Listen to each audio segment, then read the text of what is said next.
Greetings, greetings, greetings. This is Doc Ock coming at you live and direct from Black Facts Headquarters Central with another installment of Doc Ock at noon and 9. Doing it real fine. We've got to do it all the time. Greetings to one and all, including my brother Keith Elam over there in Washington, D.C.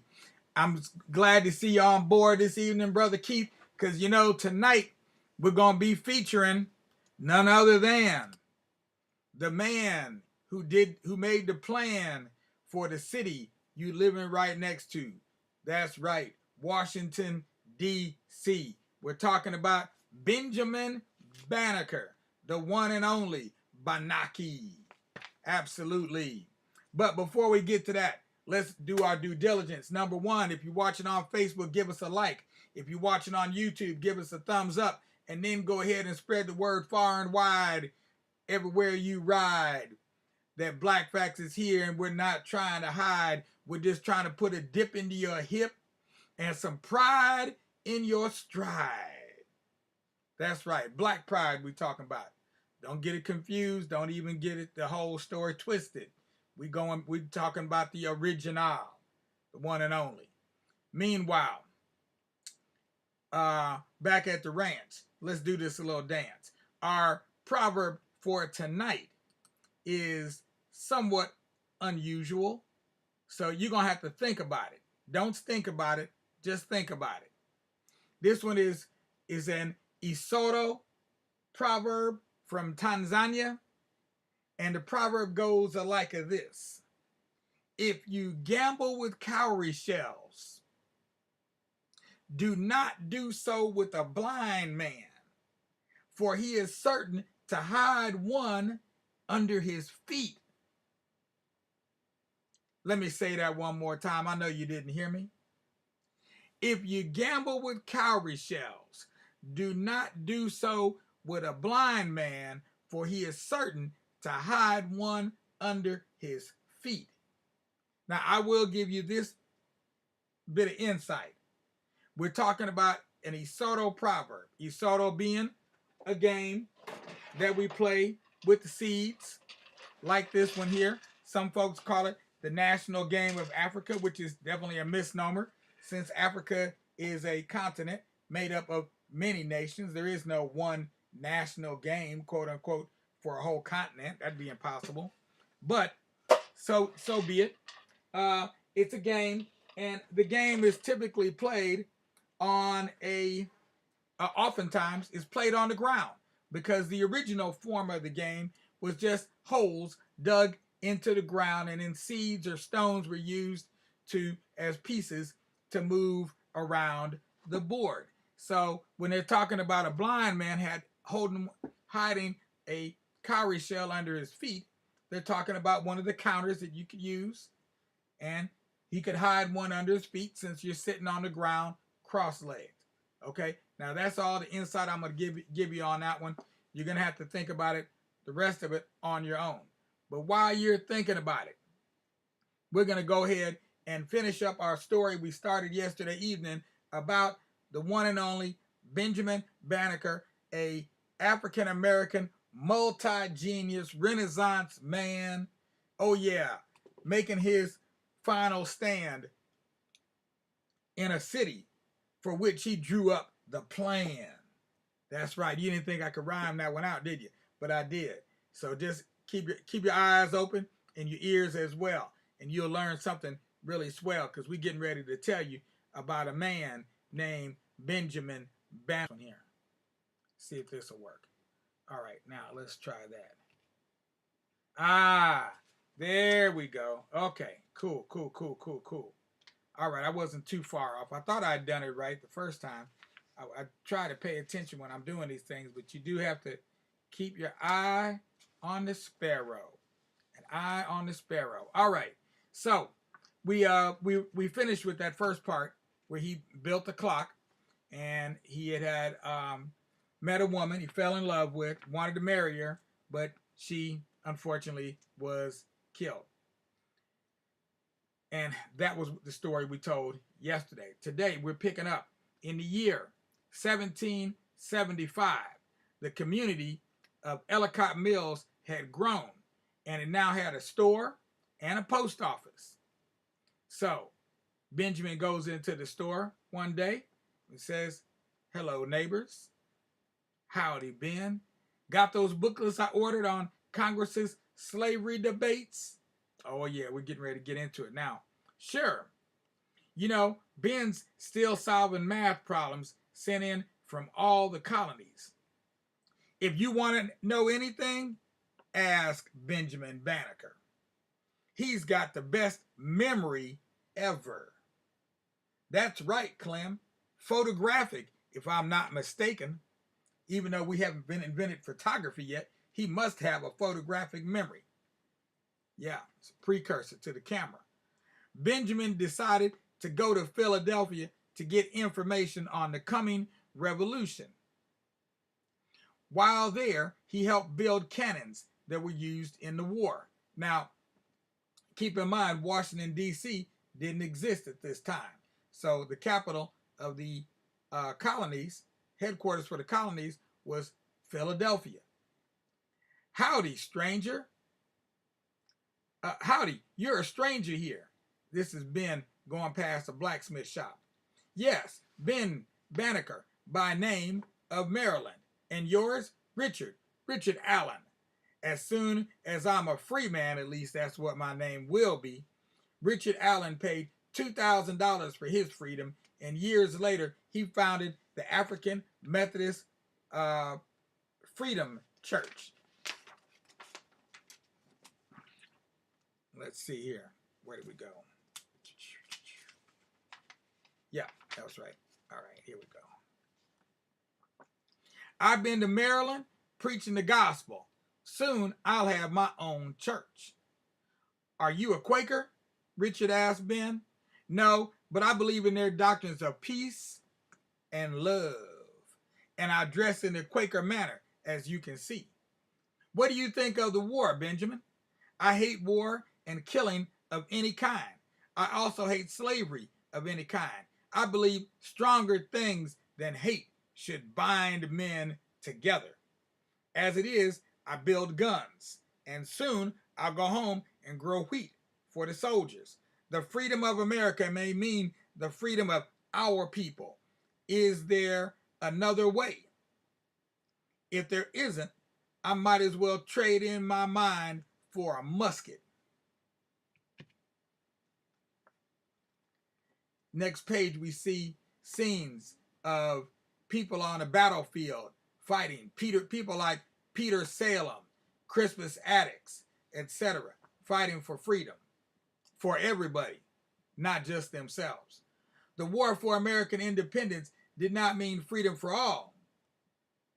Although black men also fought, few were freed. Back in Maryland, "Howdy, Ben. Nice night." "Evening, George."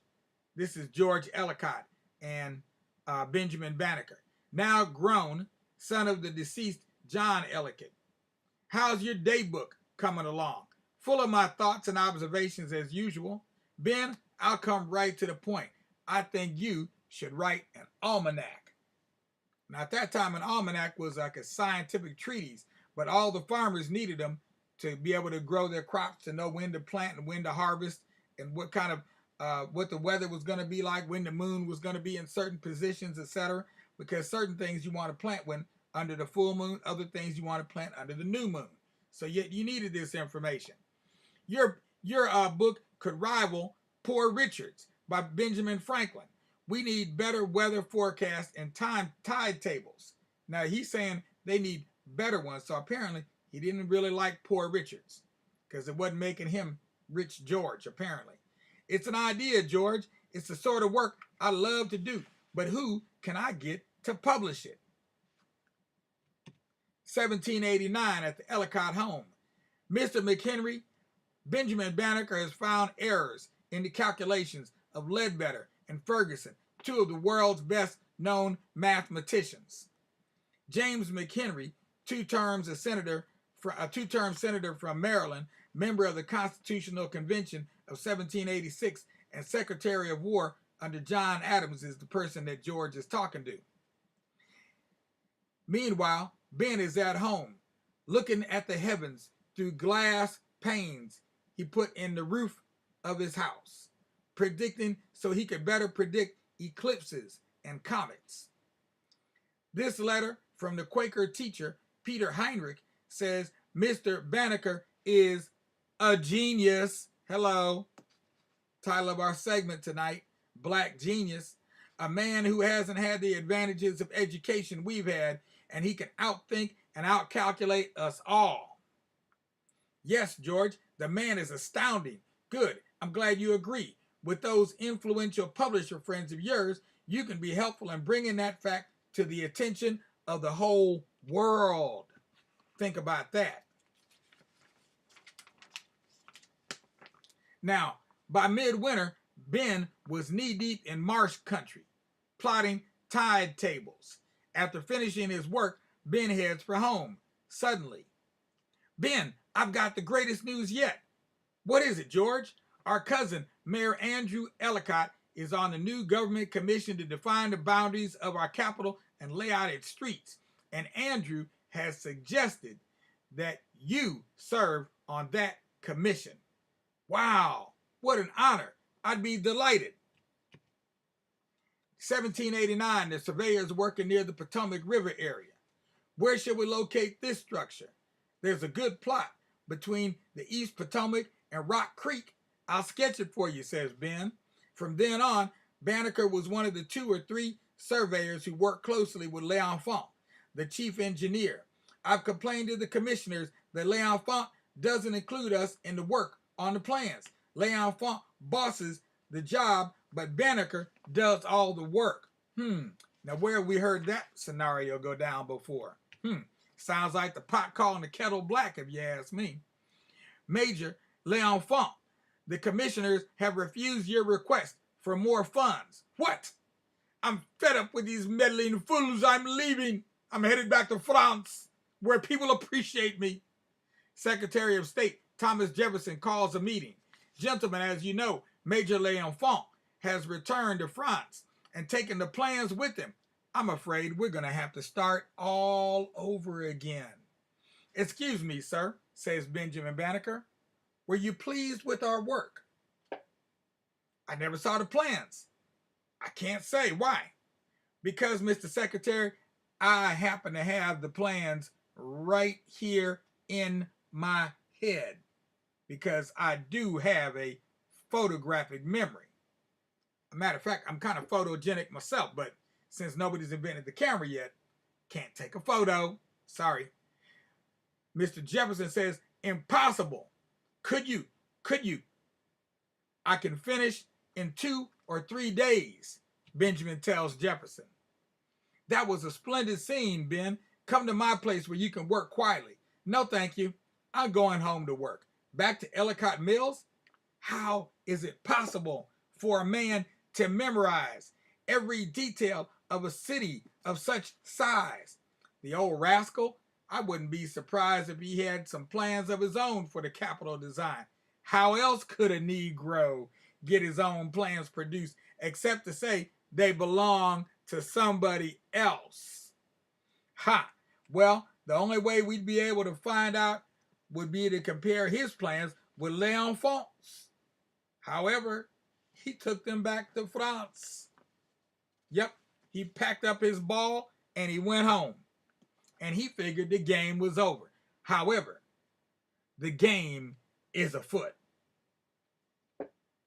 Banneker, without written permission to travel at night, was spotted by patty rollers who were watching for runaway slaves, and he had to hustle on up out of there. They chased after him. He had to jump into the river. They shot at him. Whew, finally, he was safe. Within 3 days, Banneker returned with the plans for Washington, D.C., and construction got underway. Now to return home and finish my almanac, because his work there with D.C. was finished. James McHenry wrote the introduction for Banneker's almanac and stated it was a work of what? Genius. Yes, that's right. Genius. You got it. The work of genius. Because Benjamin wasn't a meanie, but he was kind of like a genie. Congratulations, Ben, on your fine almanac. They're hailing you even in Europe.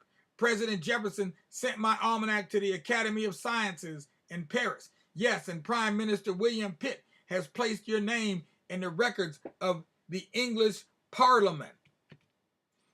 Have you heard the latest anti-slavery statements of Thomas Jefferson? Excuse me, correct me if I'm wrong, but doesn't he own slaves? Well, what can anyone do? To compromise with a little injustice will create worse injustices that we shall one day have to compromise with. As you know, conditions are growing worse for my people. Instead of anti-slavery laws, we're getting pro-slavery laws. Instead of pro-voting laws, we're getting anti-voting laws. Instead of a voting rights bill, we're getting an anti-voting rights bill. And Texas, oh, that's right, Texas doesn't exist yet. It's 1793, yet fewer Negroes are allowed to purchase their freedom, and free Negroes are refused work. But we put our faith in a man like Jefferson, who believes that all men are created equal and endowed with certain inalienable rights. Yeah, right. Any man who believes in Christianity or freedom owes it to his beliefs to secure such freedom for all men, at least not to withhold them. True. That's what the American Revolution was all about. In 1806, Benjamin Banneker died, a world-famous genius. His memory does honor to our nation, although his house burned down soon after he died, which seems to be a very suspicious circumstance, taking all things into account. The fact that him being a black man and everything, and that many of the records that were kept by Ellicott in terms of the design of Washington, D.C., mysteriously disappeared. Yes. Now, I'll leave y'all to ponder that. Like you ponder a blind man with gambling with some cowrie shells and hiding one under his foot. Ponder that. Because seems like somebody's been playing some shell games around here for quite some time.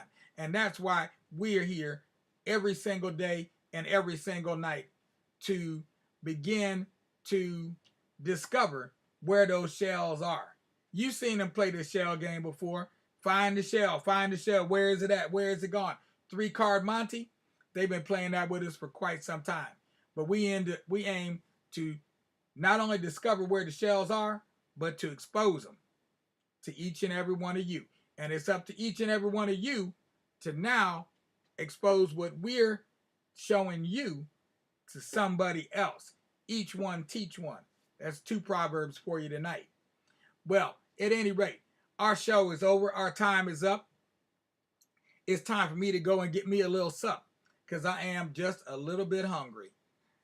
Meanwhile, all you little children out there, you know what it's time for you to do. It's time to take your little head and lay it on your little pillow, on your little bed, and close those your eyes while you wait on that sun to rise. And when you feel those sunbeams beaming down on your eyes, there's no need for you to have something to despise, because those sunbeams beaming on your eyes are just telling you it's time to wake up and greet a new day in a whole new way. As for you adults, you already know what you need to do as well. It's just up to you to do it. And we're asking every single one of you to go ahead and subscribe to the Tubular Black Facts channel right here on YouTube. If you haven't done it yet, the time is now. You might as well do it anyhow. It won't cost you no extra. It's totally free. And you got that gift from me. So just keep that in mind. This is Doc Ock at noon and 9, signing off for tonight. We'll be back tomorrow with more Black Facts on Benjamin Banneker. As a matter of fact, we're going to go deep off into Benjamin Banneker. Deep roots. Deeper than you've ever gone before. We're going to tell you some things that I know you didn't know. And if you did, let us know. Like Michael Phillips did tonight. Waving over here at Michael Phillips. And looks like, can't quite make that out. But it's somebody named Red. I can see them on there. Tony Johnson. Who else is over there? Imani Zaire and my brother, Keith Elam. We appreciate the support of each and every one of y'all. We're going to go ahead and sign out. So we're going to go to our extra. Got to do this.